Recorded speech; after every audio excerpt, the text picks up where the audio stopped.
Recently একটা ছবি viral হয়েছে যেটা বিপাশা হায়াত আর জয়া আহসানকে নিয়ে। এখানে জয়া আহসান আর বিপাশা হায়াতের বয়স কিন্তু সেম, 54 বছর হবে, 1-2 বছরের ডিফারেন্স হতে পারে।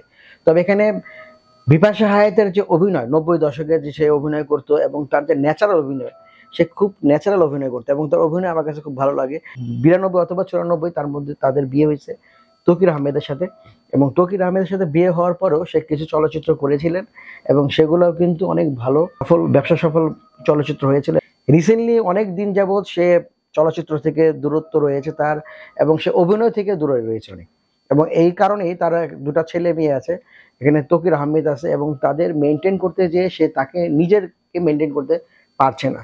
সেজন্য আমরা যে ছবিটা দেখলাম, ছবিটা কিন্তু ভাইরাল হয়ে গেছে এবং তাকে দেখা যাচ্ছে যে সে বুড়ি, অনেকে আপনারা বলছেন যে 54 বছরের বুড়ি, আর জয়া আহসানকে বলছেন আপনারা যে 16 বছরের সুরি, সে অল্প বয়সের যুবতী আর কি, এরকম কিছু আপনারা বোঝাতে যাচ্ছেন।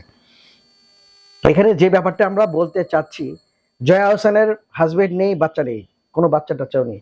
এখন জয়া আহসান টোটালি কিন্তু তাকে সময় দিচ্ছে এবং তার ফিটনেসের উপরে সময় দিচ্ছে, তার অভিনয়ের উপরে সময় দিচ্ছে।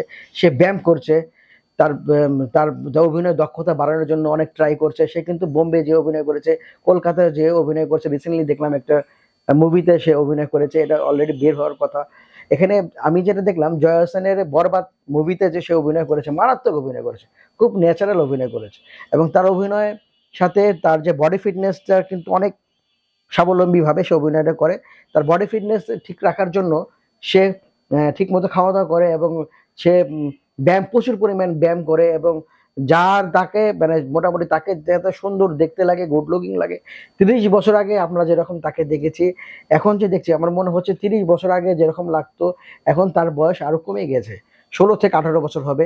আর এখানে বিপাশা হায়াত টোটালি কিন্তু তার ২ বাচ্চা আর এবং হাসব্যান্ডকে নিয়ে ব্যস্ত এবং ২ বাচ্চার ক্যারিয়ার নিয়ে ব্যস্ত। সে কিন্তু তার দিকে ফোকাস দিচ্ছে না। বিপাশা হায়াত টোটালি তার ফ্যামিলির দিকে ফোকাস দিয়েছে। জয়া আহসান তার দিকে ফোকাস দিয়েছে, তার অভিনয়ের দিকে ফোকাস দিয়েছে, তার বডি ফিটনেসের উপর ফোকাস দিয়েছে। এখানে বোঝাই যাচ্ছে যে দুজনের অবস্থা দুদিকে গ্যাপ পড়ে গেছে।